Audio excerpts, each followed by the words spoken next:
Vaheguru Ji Ka Khalsa, Vaheguru Ji Ki Fateh Ji. Welcome to the Sikh Channel News Update. The big story coming from Canada is that Jagmeet Singh is set to be the kingmaker after Justin Trudeau has failed to get majority in Canadian elections.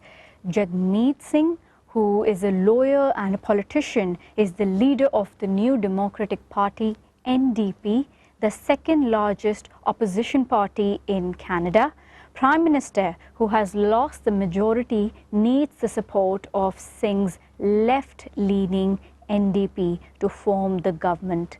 Indian origin Canadian politician Jagmeet Singh's NDP won 24 seats in the general election, is set to emerge as the kingmaker, while Prime Minister Justin Trudeau's Liberal Party lost majority.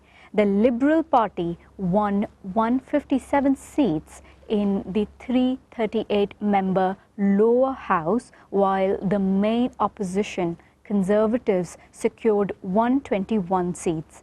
Mr. Trudeau will now require at least 13 legislators from his left-leaning rival parties to reach the number of 170 to form a Liberal Party-led minority government. With 24 seats in its kitty, the NDP has lost nearly 50% of the seats it had won in 2015. Despite the drop in seats, Mr. Singh, in celebratory speech on Thursday, said his party will now be working hard to deliver the priorities the Canadians have. The first non-white leader of a federal political party in Canada, the 40-year-old Mr. Singh congratulated Mr. Trudeau, 47, on his win. In the Liberal government elected in 2015, Indian Canadians had notched up a record number of 19 seats. Of those 19, as many as 18 were of Punjabi origin.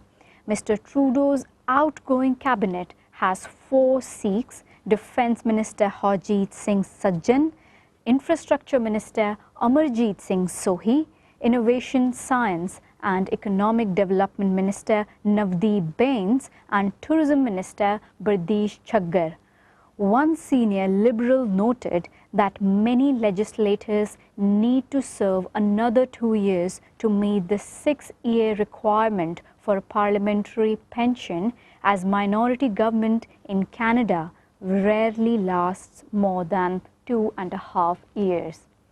The New Democrats struck deals to help keep Liberal minority government in power from 1972 to 1974 and in 2005. Coming back to the present story, Trudeau's Liberals fell short of the 170 seats needed for a majority in the 338-seat House of Commons in Canada, down 20 seats to 157 this time. However, they would be able to plug the gap with NDP support, as the two parties have had alliances earlier too.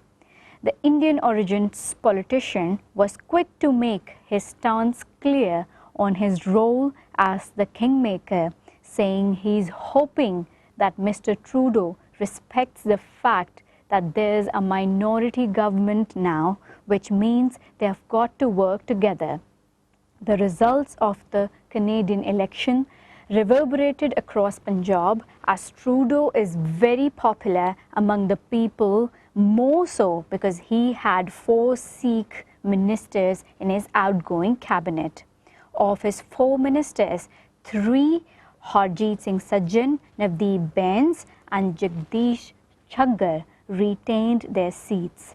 Amarjeet Singh Sohi, also a minister, lost the election but made way for another prominent Sikh politician, Tim Uppal, of the Conservative Party. Punjabi candidates of ruling the Liberal Party won all the 5 seats in Brampton, which has a sizable Punjabi population. But Sikh leader Jagmeet Singh has emerged as the pillar of new Canadian government. Born just outside of Toronto to Punjabi immigrants, Singh is a practicing Sikh who has faced some challenging questions as well. In June, Quebec's provincial government passed a polarizing bill banning religious dress in public sector jobs. That includes the traditional Sikh turban. Campaigning in Montreal earlier this month, when a voter told Singh cut off his turban so he'll look Canadian, Singh responded, he thinks Canadians look like all sorts of people, and that's the beauty of Canada. Movements like these have propelled Singh into a de facto spokesman for Canada's rapidly growing visible minorities. Jagmeet Singh's national presence has elevated the question, will Canada one day soon have a person of color as Prime Minister? That was the big story from Canada. Moving on to the breaking news coming from Essex this morning, when man of 25 years of age from Northern Ireland was held on suspicion of murder after 39 bodies were found in a lorry in Grays, Essex. A murder investigation has been launched after 39 bodies were found inside a lorry from Bulgaria on an industrial estate in Essex. A 25-year-old driver from Northern Ireland has been arrested on suspicion of murder. The victims found at the Waterglade Industrial Park in Grays, Essex, were all adults apart from one teenager, the Essex police has reported. The force said the lorry was believed to be from Bulgaria but entered the country in Holyhead, the Welsh port town that serves Ireland.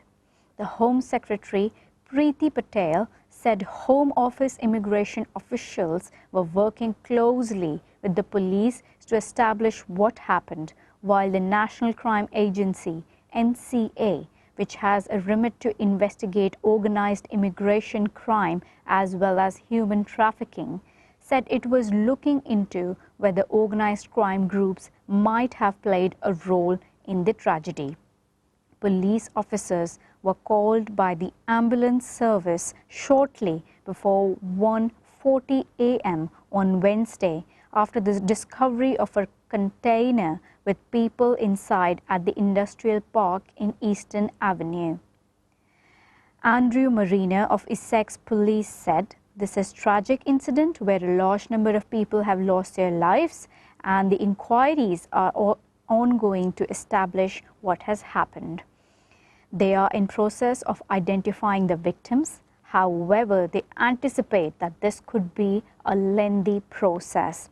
They believe the lorry is from Bulgaria and has entered the country at Holyhead on Saturday, the 19th of October, and they are working closely with their partners to investigate. They have arrested the lorry driver in connection with the incident, who remains in police custody as their inquiries continue.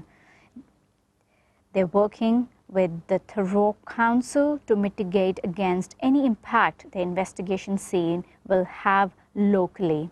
The Prime Minister said he was appalled by this tragic incident in Essex. Priti Patel has expressed shock and is saddened by the utterly tragic incident in Grays. The NCA has said that they are aware of this tragic incident, which is now the subject of a murder investigation being led by Essex Police, and they have deployed NCA officers to assist. At the scene on Eastern Avenue, the white lorry in which the bodies were found could be seen behind a 7-foot cordon, its rear lights illuminated, close to a warehouse operated by Southern Drain Services. Police forensics officers wearing white suits were present, and a black forensic tent had been erected behind the vehicle. A number of businesses operate from the estate, which is close to the large lakeside shopping complex. A man behind the counter of a nearby hardware supplier said the cordon had been up since at least 7 a.m., where he and colleagues had arrived for work. Another business situated behind the cordon said none of its staff had been able to get in to open at 8 a.m. Seamus Lenny, the Northern Ireland policy manager for the Free Transport Association, said if the lorry came from Bulgaria, getting into Britain via Holyhead is an unorthodox route. People have been saying that security and checks have been increased at places like Dover and Calais, so it might be seen as an easier way to get in by going from Roscoff over the Rosslare, then up to the road to Dublin. It's a long way around and it'll add an extra day to the journey. I'd like to read a statement to update you on a live murder investigation being led by the force following the tragic discovery of 39 bodies inside a lorry container this morning. Shortly before 1:40 a.m. today, we received reports that a number of people had been found inside a lorry's container at the Waterglade Industrial Park on Eastern Avenue in Grays. We believe the lorry is from Bulgaria and came into the UK through Holyhead on the 19th of October. Emergency services attended, but sadly all 39 people inside the container had died. Early indications suggest that one of these people was a teenager, the rest are believed to be adults. A murder investigation was launched and the lorry driver, a 25-year-old man from Northern Ireland, was arrested on suspicion of murder and remains in police custody. At this stage we have not identified where the victims are from or their identities, and we anticipate this could be a lengthy process. I would like to thank the local community and in particular those who have been directly affected by the police cordon at the industrial site. Thank you for your cooperation and I appreciate the impact the road closure will have on businesses within the cordon. I'm unable to say at this stage how long the cordon will be in place, but please let me reassure you that my officers and partners will be doing everything they can to release the scene as soon as possible. This is an absolute tragedy and very sad day for Essex Police and the local community. We will continue to work alongside many other partner agencies to find out what led to these deaths. I'd like to appeal for anyone who has any information to contact my officers at the Major Investigation Team on 101 or by visiting our Essex Police website. We will update all of our channels as we're able to, but please appreciate we're in the early stages of what is likely to be a lengthy investigation.